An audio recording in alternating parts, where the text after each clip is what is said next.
Eu quero te dizer que Deus ainda resgata. Se você estiver orando por alguém que o mundo já não acredita, que você tem colocado forças e tem visto que você tem lutado, eu quero te dizer que Deus ainda salva, Deus ainda cura, Deus ainda liberta, Deus ainda levanta profeta nessa geração. Talvez alguém olhou para a tua família, para você, olhou para o teu filho, alguém que está nas drogas, no álcool, alguém que está perdido, gastando a herança lá fora. Deus ainda salva, Deus ainda resgata, mas há um tempo ao qual o Senhor trabalha, amém?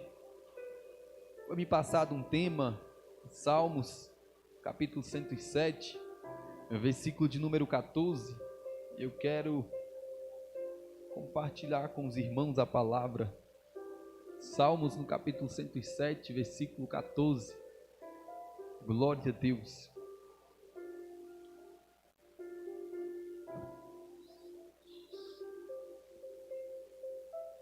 Amém? Diz assim a palavra do Senhor, você que achou, acompanhe comigo. Tirou-os das trevas e sombra da morte, e quebrou as suas prisões.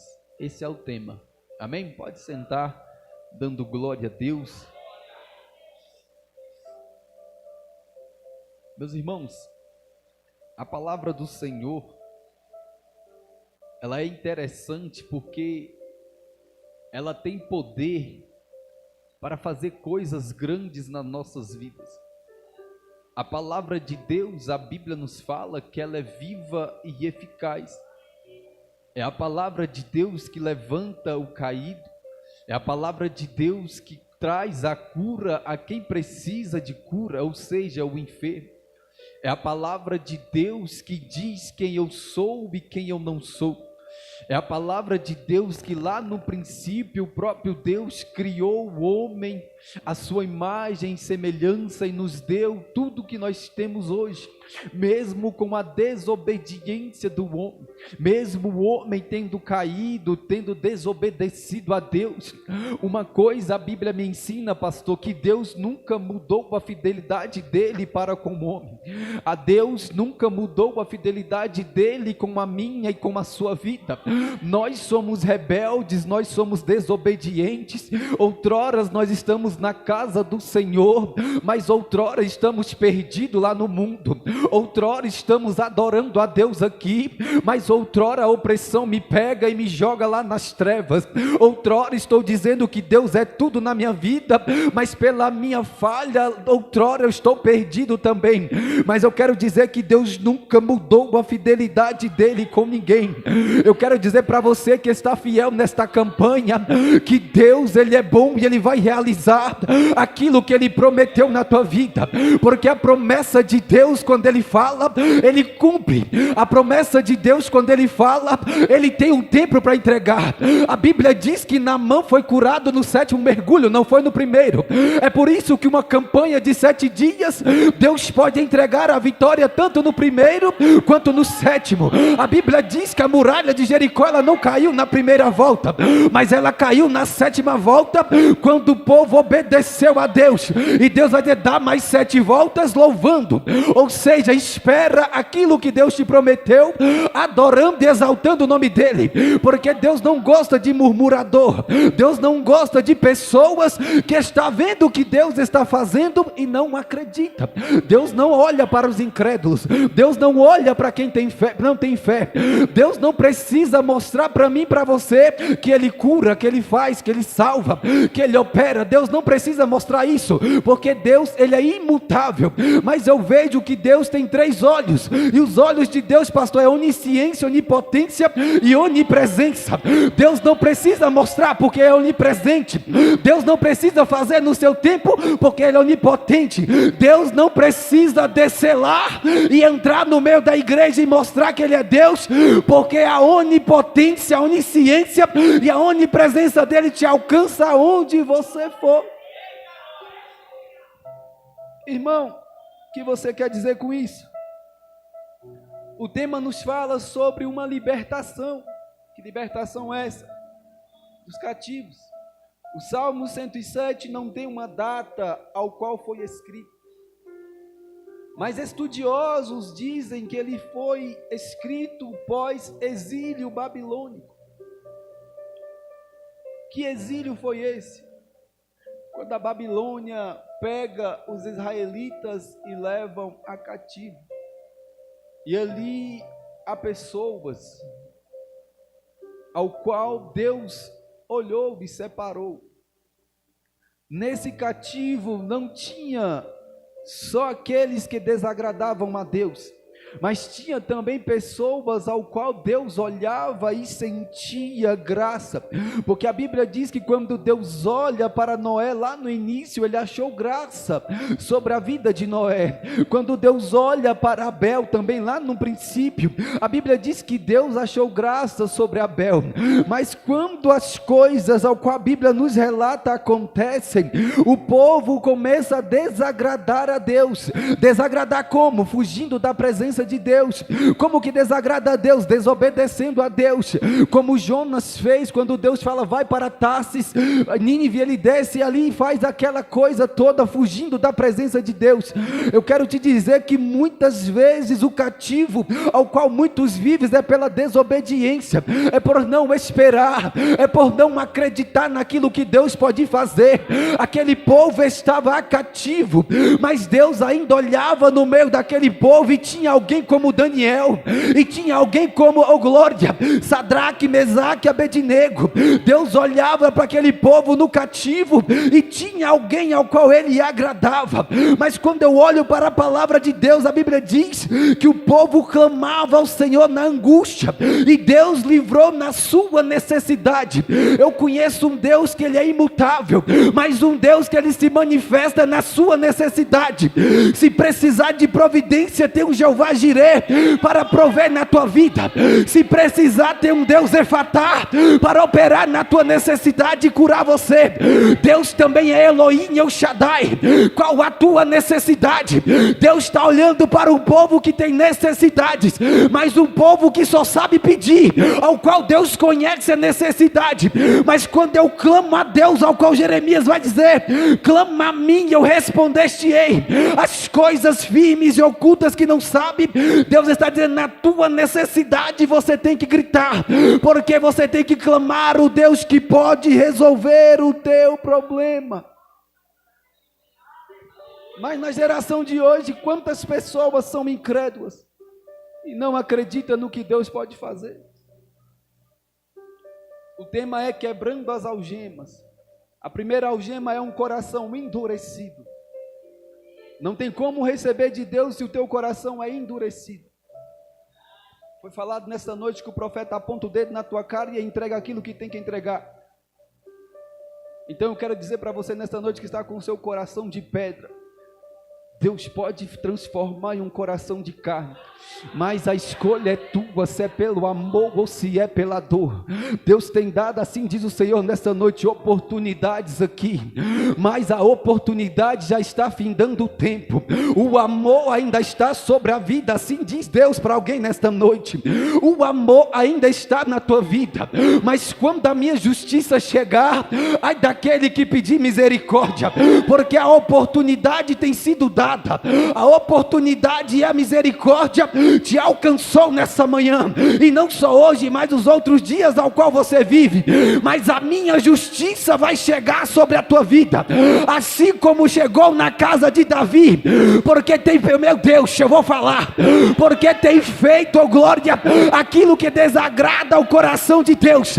Deus está dizendo nessa noite, o meu amor ainda está sobre você, mas se não houver arrependimento, a minha justiça vai descer, a minha espada vai te alcançar, e ai daquele que pedir misericórdia, porque Deus ele é amor, mas quando o fogo quer consumir, não há quem possa fazer escapar das mãos do Senhor, porque agindo ele, ninguém impedirá. Como que eu vou quebrar algemas, irmão? Nos dias como hoje, século 21, de um povo doente. Qual a doença do povo, pastor? Depressão, ansiedade.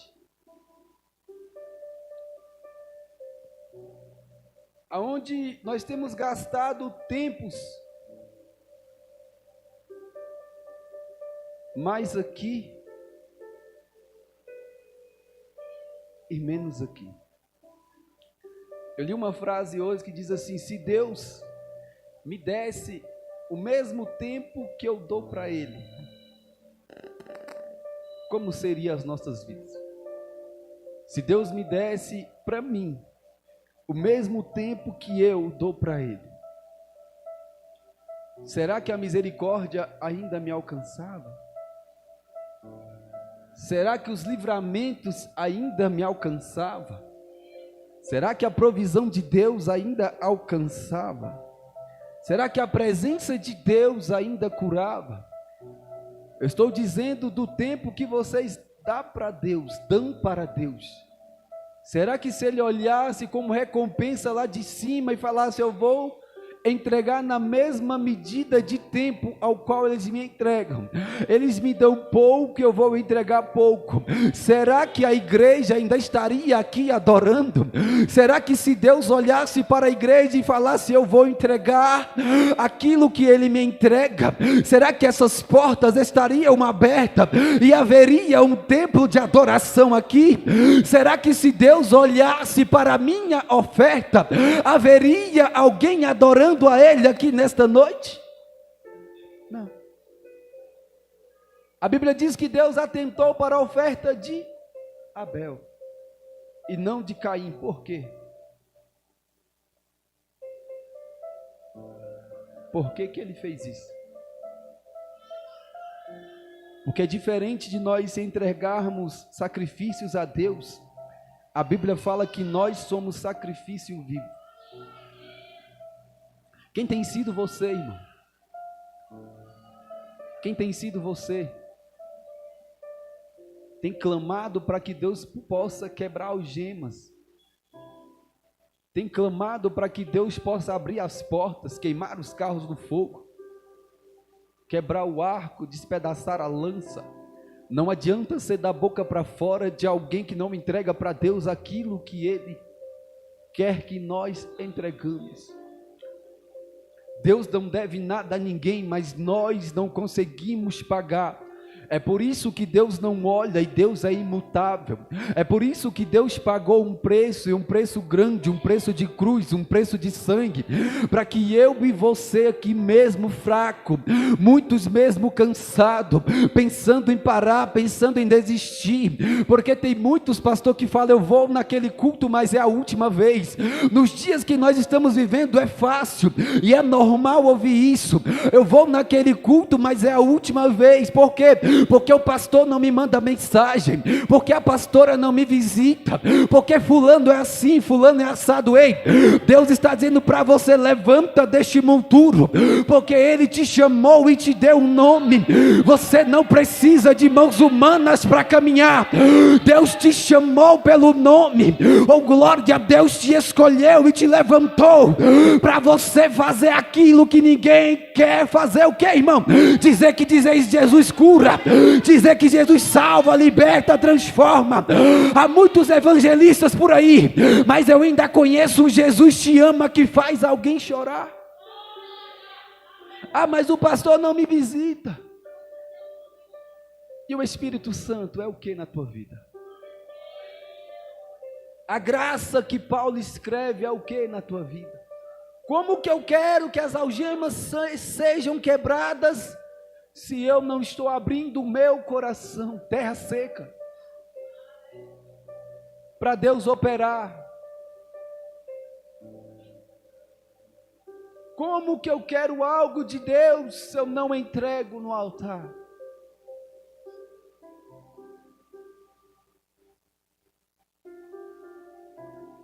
A palavra nos diz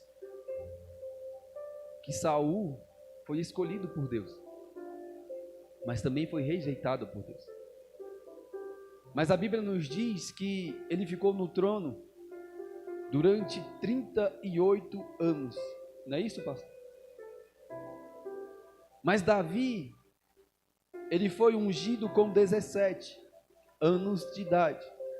Ele assumiu o trono com 30 anos. Quando Deus rejeitou Saul, Deus já havia preparado no ventre da mãe de Davi um rei segundo o coração dele. Irmão, eu não entendi.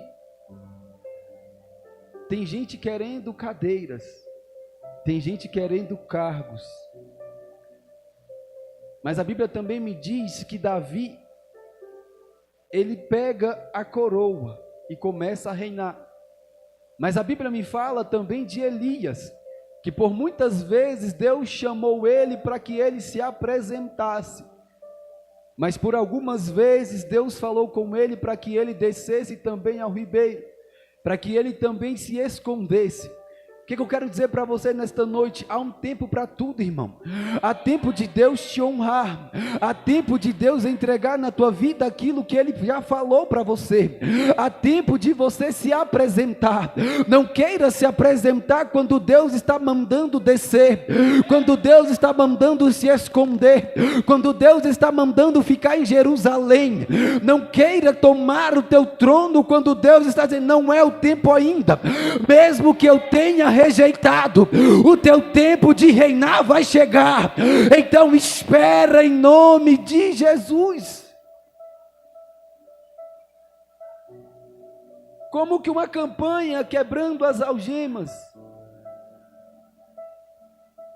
nós nos alegramos e esperamos Deus fazer coisas grandes.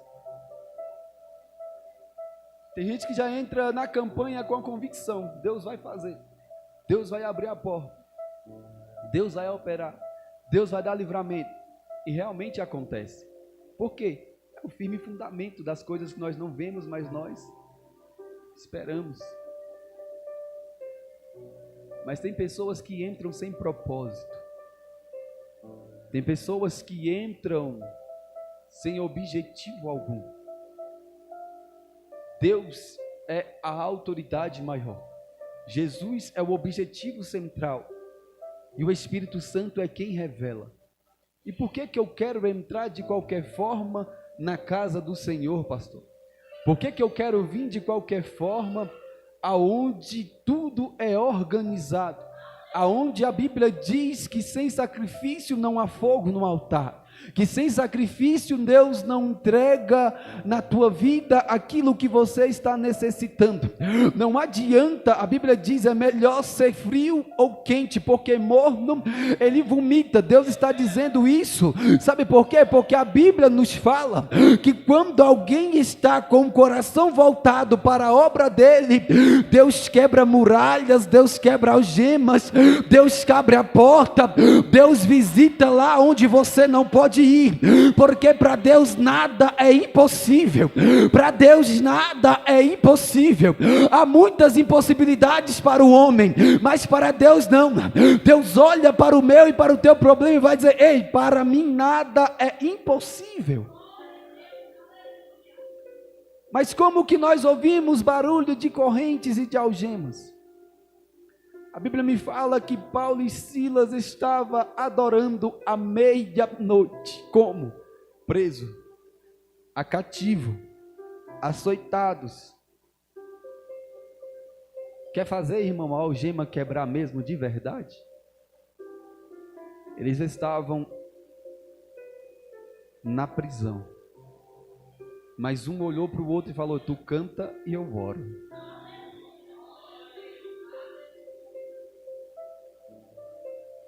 Os carcereiros na porta da cela, e ele está dizendo, enquanto você canta, eu intercedo.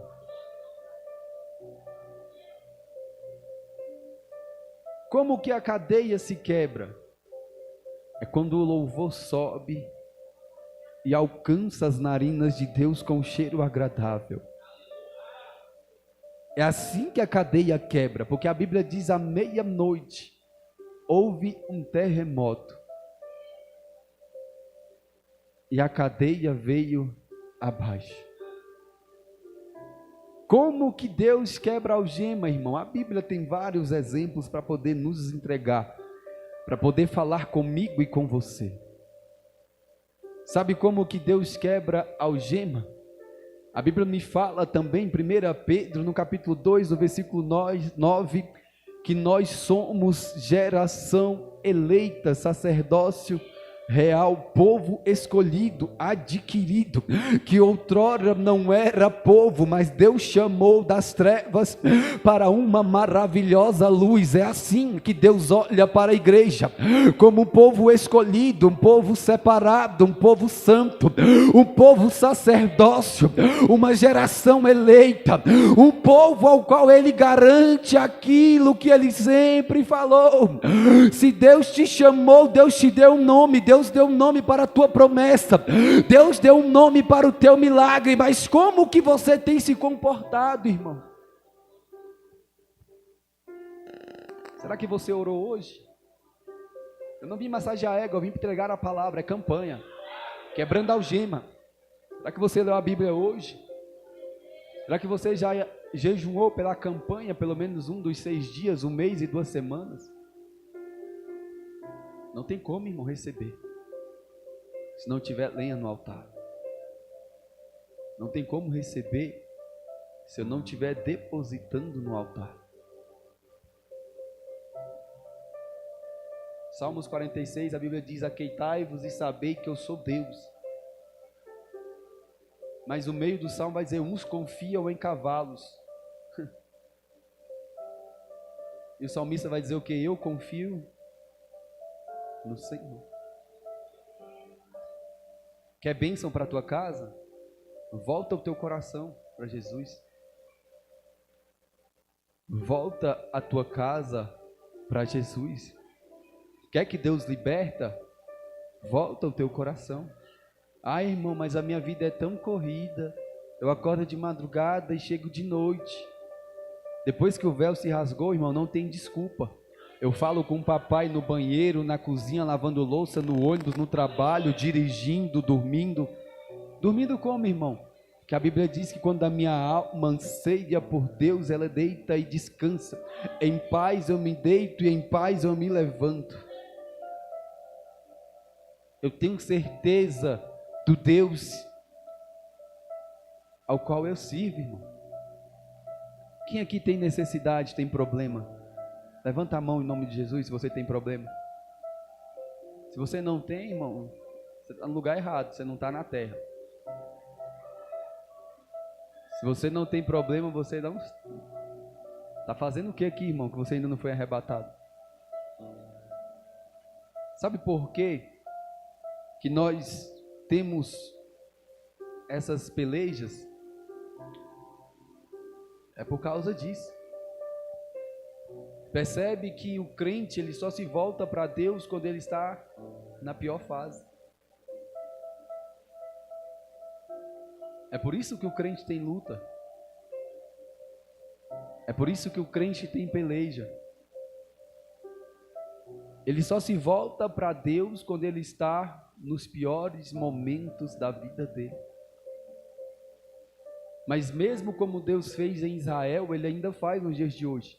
Ele levanta alguém para te entregar uma palavra, um abraço. Ele ainda levanta alguém para falar contigo e dizer que Deus ainda é na tua vida, Deus ainda é na tua casa, Deus ainda é na tua família, Deus ainda é o dono do projeto ao qual Ele escreveu para você. Deus ainda faz, irmão. Eu quero concluir esta mensagem dizendo que Deus é o Senhor da tua vida, da tua casa, do teu trabalho, do teu ministério, da tua parentela, do teu casamento, na tua mente, no teu coração. Deus ainda é o dono do seu corpo. Deus ainda é o dono dos seus pensamentos. Deus ainda é o Senhor.